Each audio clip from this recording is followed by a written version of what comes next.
Bonjour, welcome to the French Rugby Show. I'm your host, Chris Saltani. Let's roll the intro. Welcome as we go into round 6 of the 2019-2020 Top 14 season. If you're new to the French Rugby Show, thank you for joining us. This show is all things Top 14 Rugby.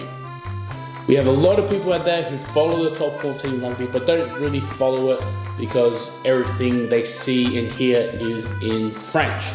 So this show is dedicated to all our English speakers out there and our French speakers as well, or anybody who just loves rugby, especially the Top 14. This show, we review the games from the weekend, we preview the upcoming games as well, and then we just talk everything that is going on in the Top 14. And if you're a regular, thank you for your support. You'd be used to having an upload on a Friday and upload on Monday, but we're going to bring it all together, and I'll explain that later on in the show. First, we'll kick off with some news coming out of Top 14. So from the beginning of the season, one team that has had a very tough road has been Stade Francais. Only coming out with 2 wins in the last 5 games.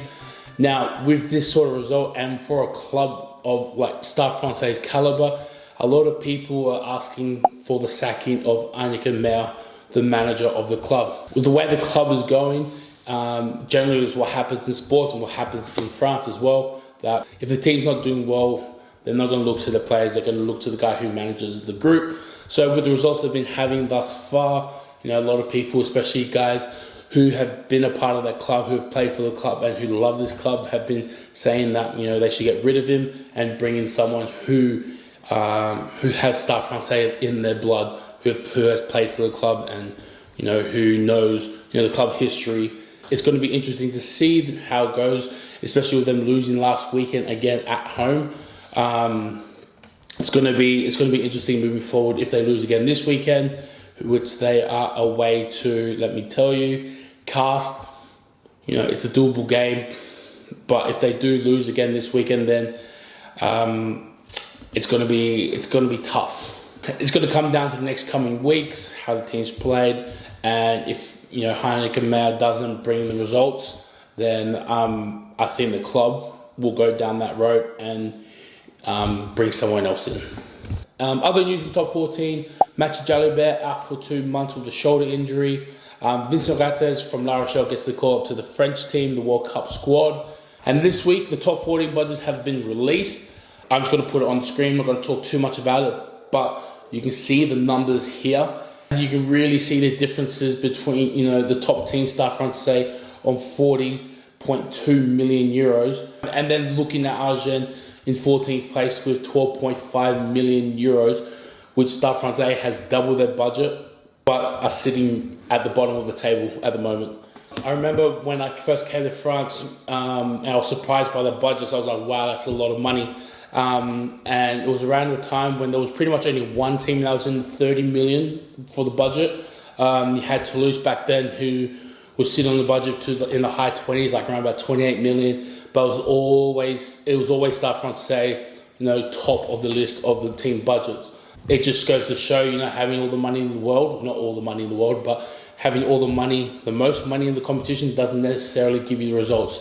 Got a team like Bayonne who's got 16.6 million, and they're sitting pretty in 4th spot, and Stade Francais is sitting like last. So it just shows, it proves that obviously money does and can have an effect on how a team performs, but it's not everything within a team performing. If that makes sense. Let's move on. Let's quickly recap round 5 of the Top 14 last week. First game was Brive against Toulon, with Brive coming with the win 39-17. Now, Brive and Toulon, they both needed this win, but Brive just, showed up and dominated Toulon. Toulon just was there physically, but they just weren't there. They just didn't show up. They scored one really awesome try, but that was pretty much it.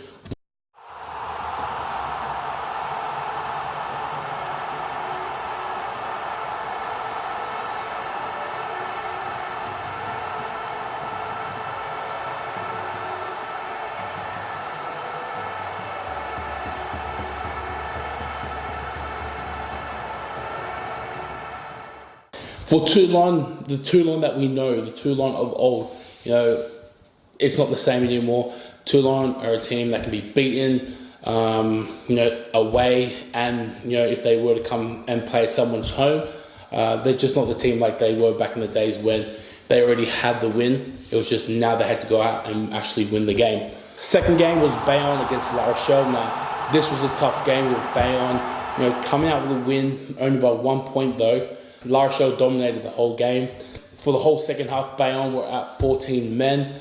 La Rochelle led early, scored all the tries in the first half, and then Bayonne slowly and surely grinded their way and came back with the result and got the win with 14 men. Third game was Toulouse versus Pau, another close one with Toulouse getting the 1 point win over Pau, 24-23. Toulouse are definitely not the same team without their stars. At the beginning of the game, I thought they're going to run away with it. They got on top of Pau, scored some great tries. Some guys getting their first start, playing really well. And I thought all the momentum was going to go Stade Toulouse's way for the rest of the match into the second half. And then second half, Pau just turned it around and came back and was just, a different team. They made some really important substitutes. And then they just came back and just, were 1 point shy of Toulouse. Just to give you some context, last year Toulouse put 70 points on Pau, and that's when they had all their stars. All right, game four, Cast against Agen. Musha Rajado, the manager at Cast, against his old team in Agen. Same thing, first half, played really well. You thought they were going to run away with this. Second half, another story. Agen just, grinded at it. And that's what I think with all these teams who don't have the big budgets or who are fighting to live another day in the top 14 for next season, or trying to, do better than what they're traditionally doing, being around the bottom four. They're really, digging deep to get these results. It was important for Cast to win, which they did win, but it wasn't a pretty win. It was a half-fought win. And the same thing what happened with Cast Montpellier, first game of the season. Aaron Cruden had the kick to win the game or to draw the game, and missed, where Agen had the kick in the 78th minute to draw the game and missed. All right, now fifth game, the last game of the Saturday, Racing Metro against Lyon. Nothing to say. Lyon are just too good. They're just having fun playing rugby, throwing the ball around, some ridiculous offloads, and just same thing. Racing Metro were there physically, but they weren't in the match. They scored a great try, but other than that, there was nothing much going on in the game for them. It's going to be a tough back end of the season for them. They don't have many players out for the World Cup, so there shouldn't be any excuse. And then to the first game of the Sunday was Montpellier against Bordeaux. Bordeaux again coming to this game with fine form, playing really well. Managed to get the 17-all draw against Montpellier. Tough day at the office for the Bordeaux forwards. Montpellier forwards dominating them, getting penalties from scrum and lineouts for Aaron Cruden to kick over the penalties. Former Wallaby Scott Higginbotham making an impact off the bench, scoring a great try off a pass from the 9. It was a very close game. I think if Bordeaux's forwards showed up, I think Bordeaux might have got the win. And then last game of round 5 was Stade Francais against Clermont. Like I said, Stade Francais are in a funk right now. They're not really competing, at the level they should be for a club that they are, with the history that they have. They're definitely in struggle street. Clermont just showed up, played, did their thing, and managed to get the win 18-32. Some quick stats from round 5. 340 points, 33 tries, 3 bonus points, all being defensive bonus points, and 10 cards. This card count is just getting ridiculous. 10 cards every weekend. There's been an average of 9 cards every weekend in the top 14 since the start back in August. Now let's look at the table. As expected, the 2 form teams in the competition, Lyon and Bordeaux, sitting pretty at the top. Surprisingly, with Pau at 3rd, Bayonne really deserved to be up at 4th spot. Battling in a way since they've been up in the top 14. Clermont 5th. The 2 teams at the bottom, Racing and Stade Francais, they will never go down. If they do go down, they'll find another reason for some other team like a Brive or an Agen to take their spot. So the table at the moment, we sort of standard with a World Cup year. You see teams without their stars or without their main players who are not there are sort of, towards the bottom half of the table.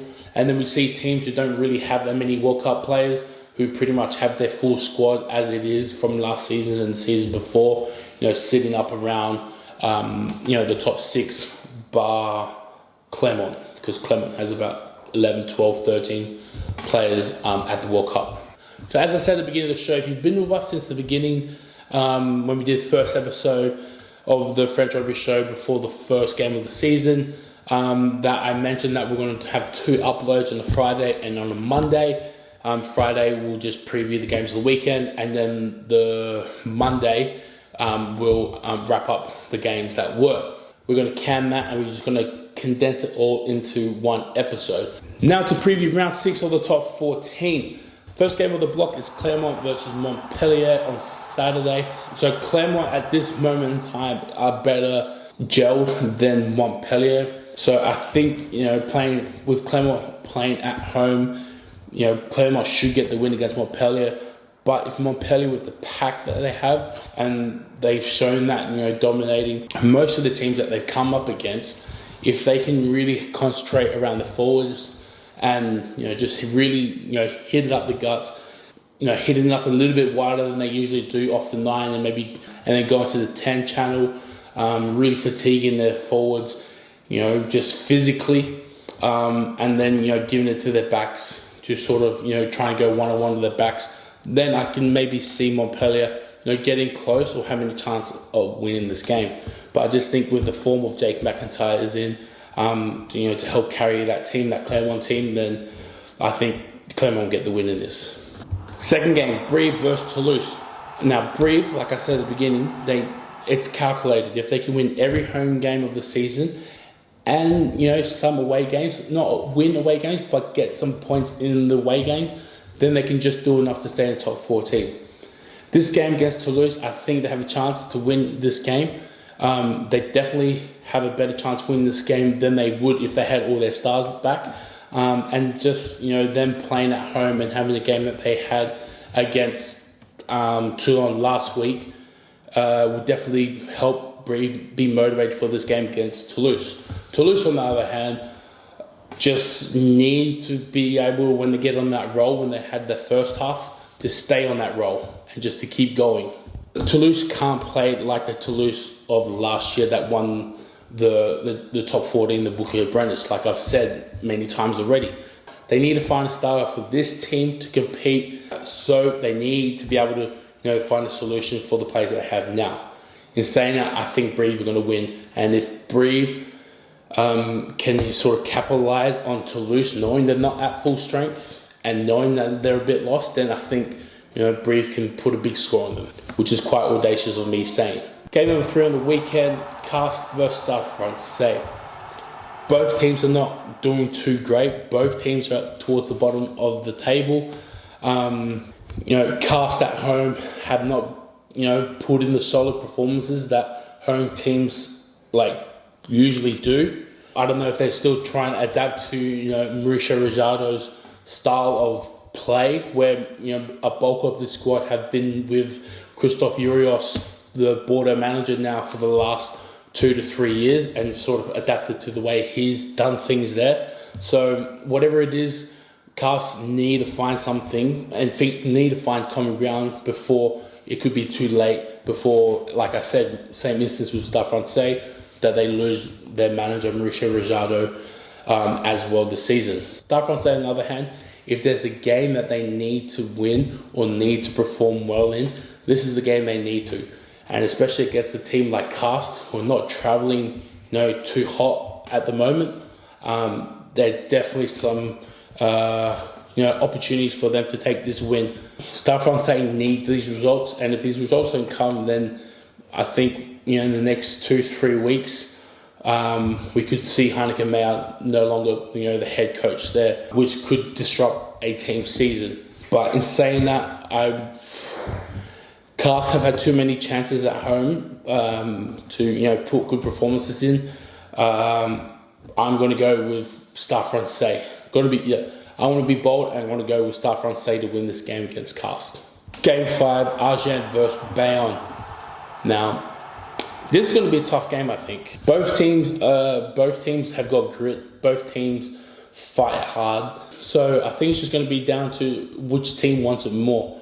Argentina are going to be playing at home. They've got an okay record at home besides the first game of the season against Toulon when they got 40 points put on them. Since they lost that game against Toulon, they sort of, found some momentum now. Bayonne have just been slugging it out since they've come back in the top 14, and they have been playing some great rugby as well. I think if Bayonne go with the same mentality that they had when they went away to Racing, where else did they play already? Yeah, that's the other one, Montpellier. And those away games that they played, they did really well. They slugged it out, and they just had like a no-quit attitude, which is what I think this game would be for both teams. So I'm going to find out.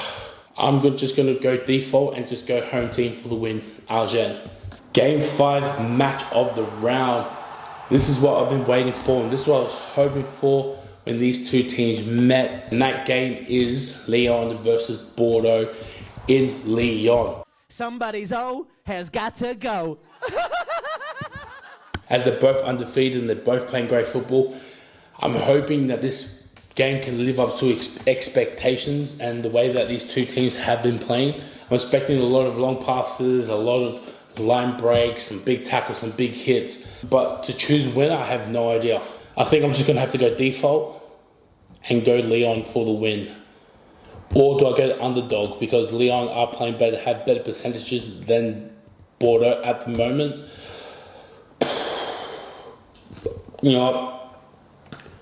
Bordeaux. Game 6, first game of the Sunday, Pau versus Racing Metro at Pau.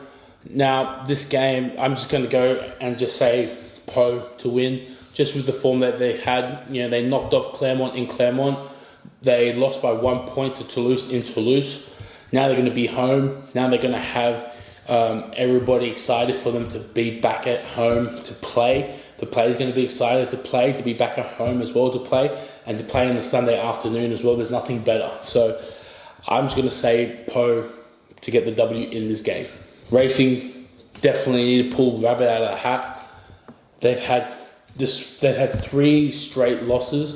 When they go to Pau, and if they lose against Pau, that's going to be 4 straight losses. And then if they go with 4 losses in the row, I don't see how they're going to come back from that and be able to compete for the top 6 unless after their 4th loss this weekend they just win every game from then on in. Don't know. But yeah. Did I say he was going to win? Anyway, if I haven't, Pau for the win. And then we move up the last game of the weekend, Racing Club Toulon versus Stade Francais, La Rochelle. And in another battle of the Mediterranean versus the Atlantic Ocean. I have no idea this game. Like Toulon, like I said, Toulon's not the Toulon of old.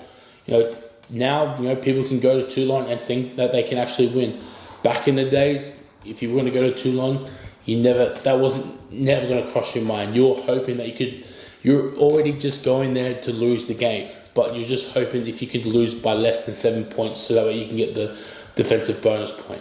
Now, Toulon are just a team, I don't know what it is. They just a team who just don't seem to gel well, who just don't seem to be, up to compete. I just don't know. I'm wasting breath on Toulon at the moment. La Rochelle, on the other hand, they have a really good chance of beating Toulon at home. They're just a bit unlucky against Bayonne last week. They played really well. They started off well, and then they sort of just took the foot off the throttle, where they just need to maintain that pressure, and I think they could get the win. So I want to go La Rochelle to get the win over Toulon. Yeah. It's sad to see a club like Toulon, struggling the way they had been for the last couple of years, but hey. Anyway, that wraps it up for round 6 of the top 14. Round 6 already. Anyway, 20 more games to go. It's going to be a very interesting game of rugby this weekend. There's going to be some upsets, and there are going to be some upset teams as well in terms of result. I'm very looking forward to Lyon and Bordeaux Saturday 8:45. Also with that and the Rugby World Cup going on, this is rugby galore, rugby. So that's it. That's the new format. That's how we're going to run things down the French Rugby Show.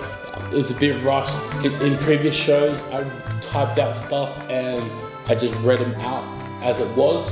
Now I'm just going off the cuff and trying to make things as short as possible, and with less preparation, as I'm the only one who films, edits, and produces all of this for your entertainment. Thank you for watching. Thank you for your time. If you want to support the French Rugby Show, all you have to do is smash that like button and subscribe and share with your friends. Don't forget to follow us on all our social media platforms on Facebook and Twitter, even though it hasn't been really active, but as I said, we're getting there, so just bear with me.